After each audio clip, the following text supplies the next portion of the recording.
2 करोड़ रोजगार स्वाहा, skill India स्वाहा, स्टार्टअप इंडिया स्वाहा, मेक इन इंडिया स्वाहा, रेलवे का निजीकरण नहीं होगा स्वाहा। नमस्ते, मैं अविनाश हूं और आप एबीपी अनकट देख रहे हैं। 17 सितंबर ये तारीख इतिहास में दर्ज है, इसलिए क्योंकि ये प्रधानमंत्री नरेंद्र मोदी के जन्मदिन की तारीख है। अब जन्मदिन प्रधानमंत्री का है तो सेलिब्रेशन भी ग्रैंड ही होना चाहिए, तो वो हो रहा है। देश भर में बीजेपी कार्यकर्ता अपने अपने तरीके से पीएम मोदी का जन्मदिन मना रहे हैं। वडोदरा में 71 फीट का केक बना था, जिसे 711 कोरोना वॉरियर ने मिलकर काटा है।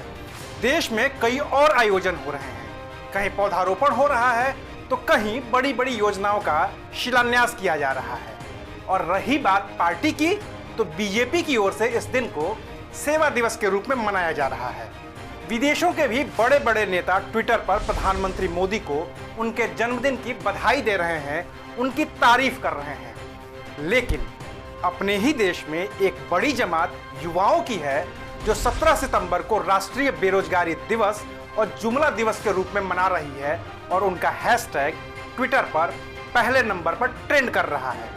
तो आखिर ऐसा क्या हुआ कि जो युवा पीएम मोदी के साथ था, जो युवा बीजेपी को वोट देकर दोबारा सत्ता में लेकर आया था, अब वही युवा पीएम मोदी के जन्मदिन को बेरोजगार दिवस और जुमला दिवस के रूप में मना रहा है।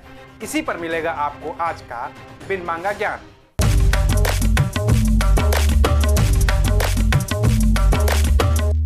अगर प्रधानमंत्री नरेंद्र मोदी के ट्विटर अकाउंट को देखें तो @नरेंद्र मोदी अकाउंट पर 62.3 मिलियन फॉलोअर हैं, @PMO इंडिया पर 38.8 मिलियन फॉलोअर हैं और @नरेंद्र मोदी _इन पर 2.5 मिलियन फॉलोअर हैं।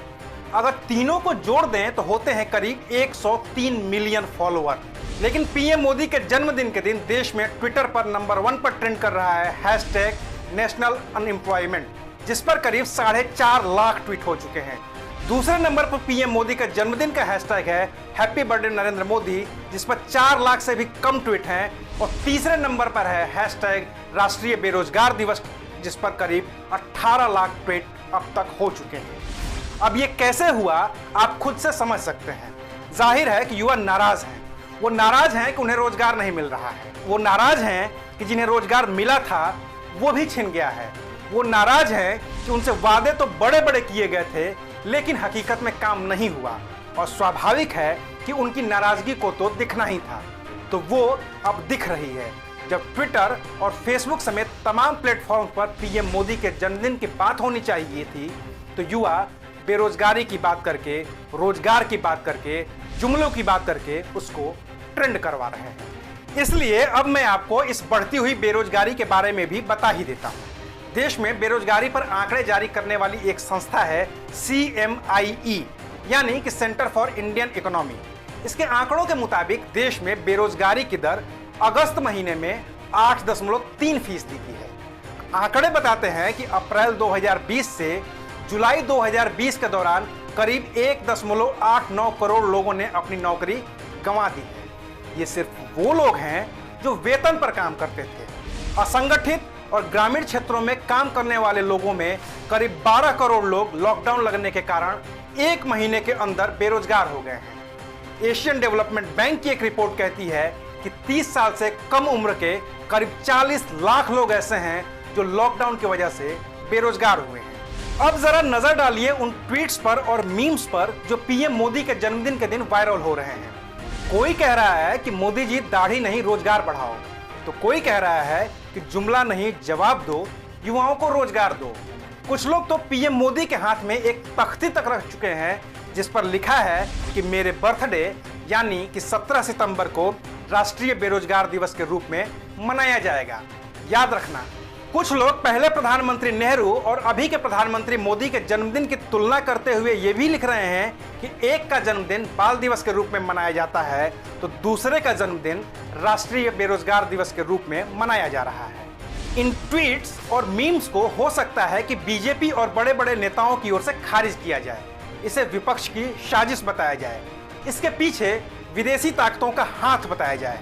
लेकिन अगर आप सरकारी नौकरी के कुछ आंकड़ों पर नजर डालेंगे, उन्हें ध्यान से देखेंगे, तो शायद आपको यकीन हो जाएगा कि ये जो कुछ भी सोशल मीडिया पर हो रहा है उसे अपने ही देश के युवाओं ने किया है, जो बेरोजगारी की मांग से तंग आ गए हैं और अब उनके पास दूसरा कोई उपाय नहीं रह गया है। आपको अपनी स्क्रीन पर एक चार्ट नजर आ रहा होगा। ये चार्ट है सरकारी नौकरियों में हर साल होने वाली भर्ती का। जरा ठीक से नजर डालिए।